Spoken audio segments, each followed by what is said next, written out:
Welcome to A Brief History of Tea, the world's second most drunk beverage after water at 3 billion cups a day.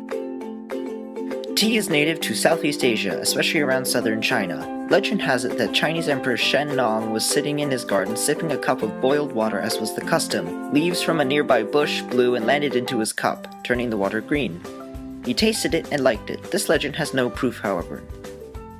During the Tang dynasty, a book was published by Lu Yu entirely about tea. It talks about tea drinking, the way tea was grown, how it was processed, how to prepare tea, and how tea was evaluated in quality. Tea was made into bricks which were used as money in the outer regions of the empire.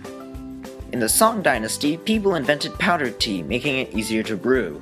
Later, in the 13th century, the Chinese roasted the tea leaves and then crumbled them instead of steaming them, thus inventing loose-leaf tea. Tea became so popular that the government accepted it as tribute from other countries or provinces. Japanese priests and monks introduced tea to Japan, and the emperor encouraged people to grow it. Tea promptly became a drink of the higher religious classes and an important part of Japanese life, as is shown by their tea ceremony. Tea then spread across Asia and towards Europe. An Arab trader in 879 recorded that most of Guangdong's money came from taxes on tea and salt. In 1557, Portugal took control of Macau.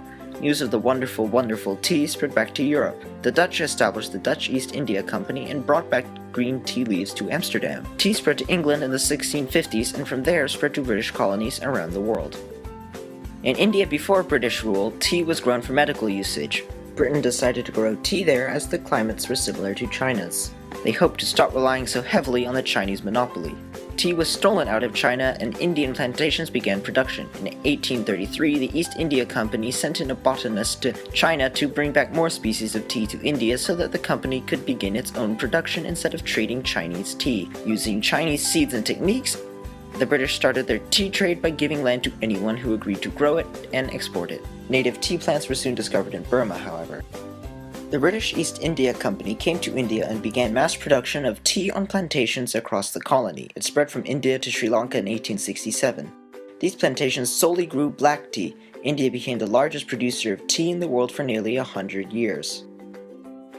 The largest consumer in Europe was the United Kingdom. Britain began to import tea in the 1660s from Amsterdam. The British East India Company became one of the largest in the world, controlling parts of India and owning a private army of around 280,000 men by 1857. The company even bought Singapore and established it as a colony. At one point, the East India Company controlled more territory than the United Kingdom itself did. The East India Company learned that tea was the most profitable of its trades. It was originally advertised as a medical drink, but at the close of the 17th century, by the power of advertising, was an all-purpose one. By 1750, tea had become Britain's favorite drink. The British East India Company noticed that ships returning from the East Indies were sometimes empty or half full. Huge amounts of advertising to the British public rose demand and shipments began filling the half-empty ships. A fungus in 1869 destroyed Sri Lanka's coffee production, making tea even more popular. Sri Lankan farmers, devastated by the destruction of their coffee, soon switched over to tea. Britain liked tea, but it liked sweet tea more. The solution? Grow sugarcane, and lots of it.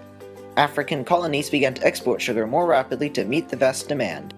Tea is still seen as a symbol of Britishness, and rightly so, as Britain inhales a staggering 160 million cups a day, or around 58 billion cups a year. As the American Revolution kicked off, tea drinking in the 13 colonies dropped sharply as it was considered unpatriotic, and that is why most Americans drink coffee today instead. This tipped the East India Company close to bankruptcy. Unfortunately, during the Qing dynasty, the emperor decided that China was the center of the world and of everything, and so everyone must pay China in silver. British wealth began to drop as the silver from its treasury was traded for the precious tea. To solve the money issue, the British began to grow opium poppies, which were then traded into China for tea. Opium spread through China, and soon the public was hooked. The Chinese banned the opium trade, and with now no extra income to pay the traders to bring back tea, and tea forming a big slice of the British Empire's taxes, London declared war in 1839. Britain lost 69 troops in 3 years, while China lost around 20,000. After peace, where Britain forced China to buy drugs from them, Britain declared war again in 1856, saying that China had broken the treaty, starting the Second Opium War. Tea also helped contribute to the start of the Industrial Revolution because of the caffeine boost it gave workers, allowing them to work longer shifts in the factories. During the Industrial Revolution, tea drinking prevented diseases across cities because in order to make tea, people had to boil the water, thus killing most of the bacteria inside. Nowadays, many people use the tea bag in order to brew their tea. Tea merchant Thomas Sullivan first invented tea bags in the United States in 1908. He began to sell samples of his tea in small bags. People thought that the bags were supposed to be put in the teapots as with metal strainers, and thus the tea bag was born. The idea took off in the US quickly, but in the United Kingdom, tea bags didn't catch on until 1953, when tea producer Tetley began to advertise them. Today, as in the past, India and China are still the leading producers of tea, though tea has spread to 35 countries, a long shot from the old Chinese monopoly. 3 billion cups of the stuff are inhaled every day across the globe, perhaps because tea is cheap to make at roughly 3 cents a cup at home. To meet the demand for 2012 alone, 4.68 million tons were grown, and more added every year.